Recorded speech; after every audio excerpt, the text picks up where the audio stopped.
Just like last video was your first little taste of MVVM, this one's going to be your first little taste of interacting with UIKit. And we do that through UI View Controller Representable or UI View Representable. And the reason we have to use these is, like I said 100 times now, SwiftUI is so new, so it's not fully built out yet. So for example, in iOS 14, SwiftUI just got support for MapKit and SpriteKit. So now you no longer have to use UI View Controller Representable for like your MapKit stuff.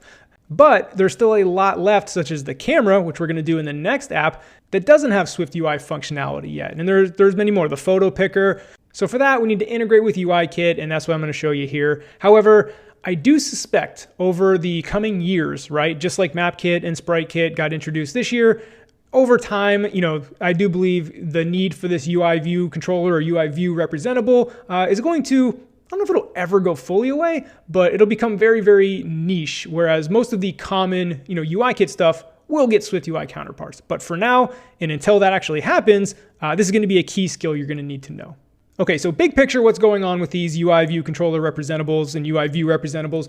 By the way, that's a mouthful. I'm just going to say UI View Controller Representable. Just know that I'm talking about both. You would use them accordingly. If you need a whole view controller, use the view controller one. If you just need a view, use the view one.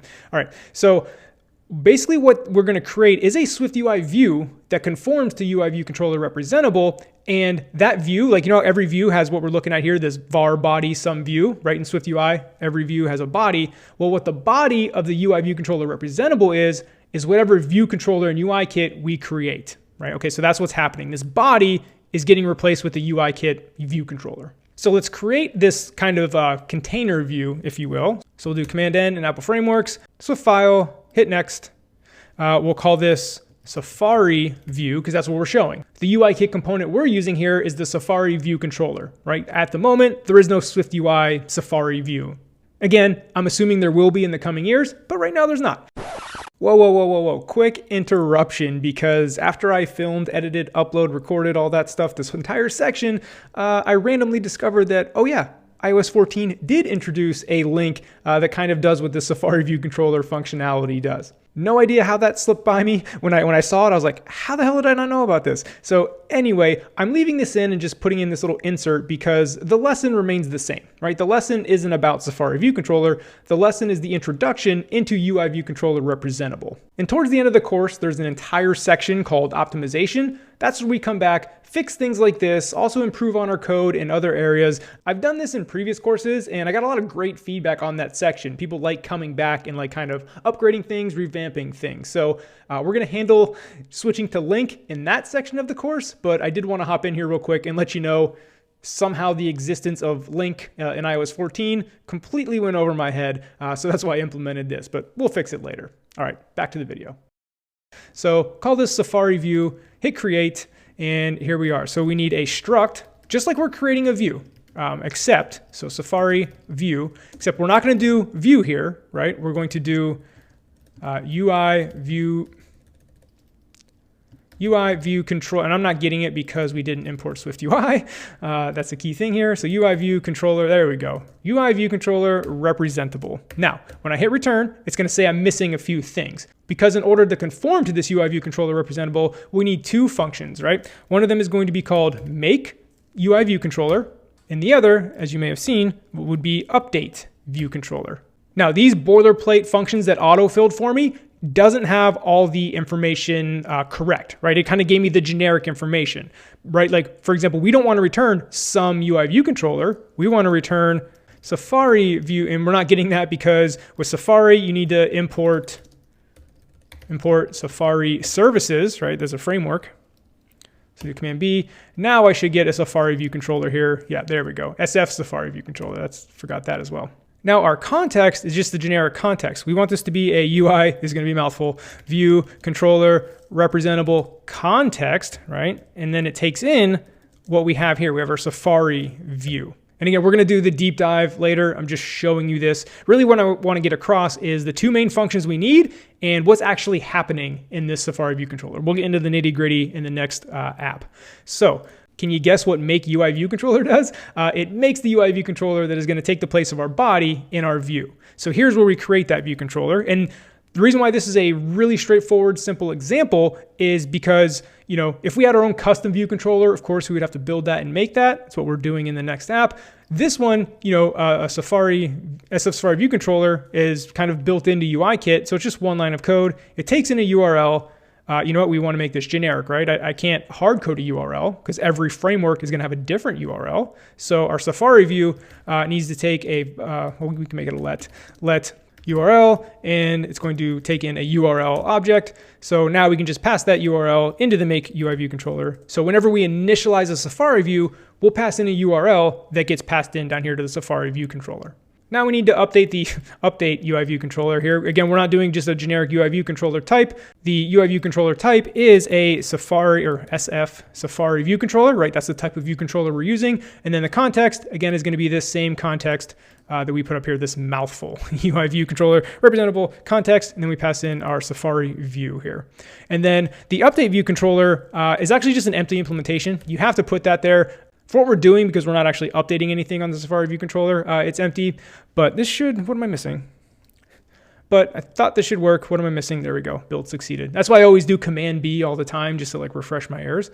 So quick overview, again, just the introduction. You create a kind of container Swift UI view, and it conforms the UI view controller representable. Let's dig in here just so you understand what this is a little bit. Again, we're going to do the deep dive. But so Swift UI view controller representable conforms to view, right? Where self.body equals never. So this is a view that we can use, in our Swift UI code here. So that explains why we're not conforming to view here. And again, the body of this view, we're going to make a UI view controller for the body of the view, and that's what we're going to show.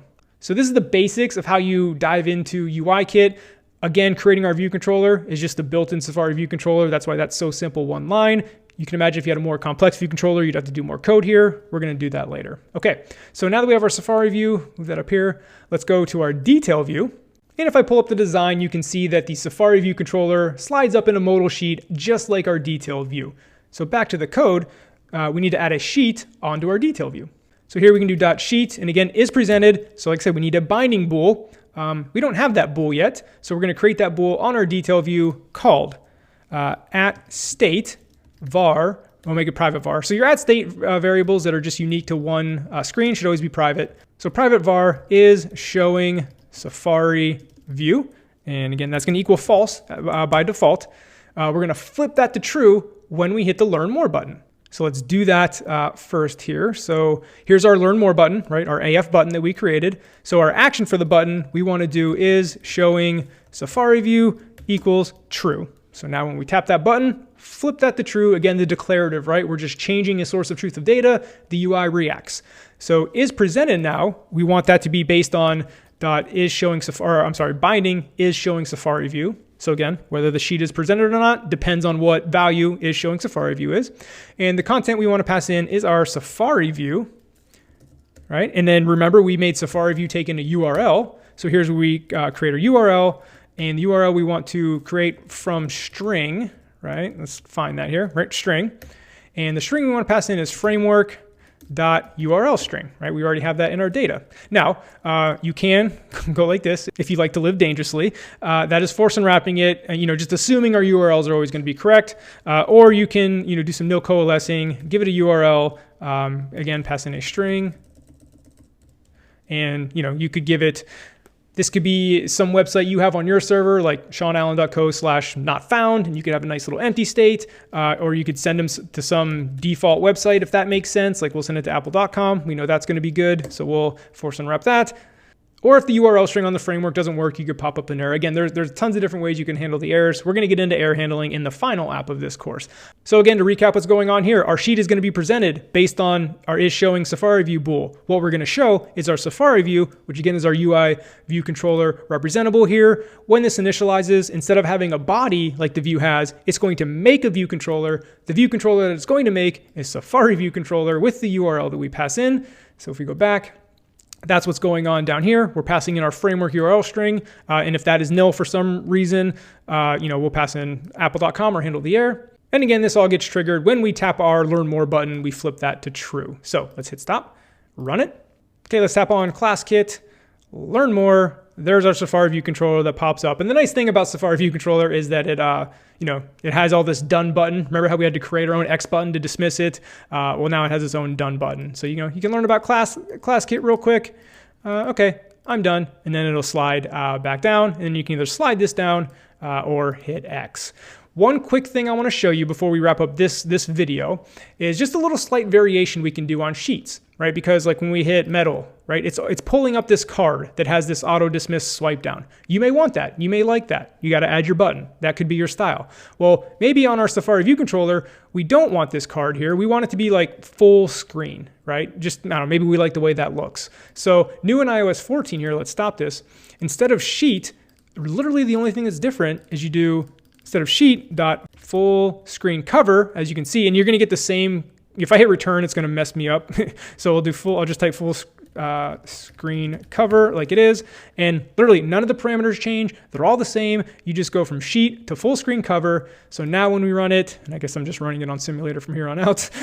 Now watch what happens when we pull up our Safari View Controller, because that's the one we made full screen. So we go to Health Kit, learn more. Now our Safari View Controller is full screen, right? It's not that little card that takes up 98% of the screen. So, depending on what look you're going for in your app on the navigation, use a sheet or use a full screen cover, whatever's best for you. As I showed, it is literally just change that from full screen cover to sheet and vice versa, and you get that behavior. That is new in iOS 14. Kind of sucked because if you wanted full screen cover before iOS 14, like in iOS 13, you had to do a lot of like hacky workarounds. It was rough. Now it's just a simple change. But again, that illustrates how SwiftUI is still being built and it's so early. A lot of very like basic stuff like that wasn't in iOS 13, just came in iOS 14, and who knows what's going to be in iOS 15, 16, and beyond. So again, super early, but that is how you go from a sheet to a full screen cover. And that wraps up our introduction to UI View Controller Representable and diving into UIKit. And again, we're going to build a barcode camera app that passes data with coordinators, gets really into that topic in the next app, but just wanted to show it to you here. That wraps up this video. Next video, we're going to do some quick refactoring and then convert this grid into a list. And the cool thing about that is it's pretty quick to do. So let's do it.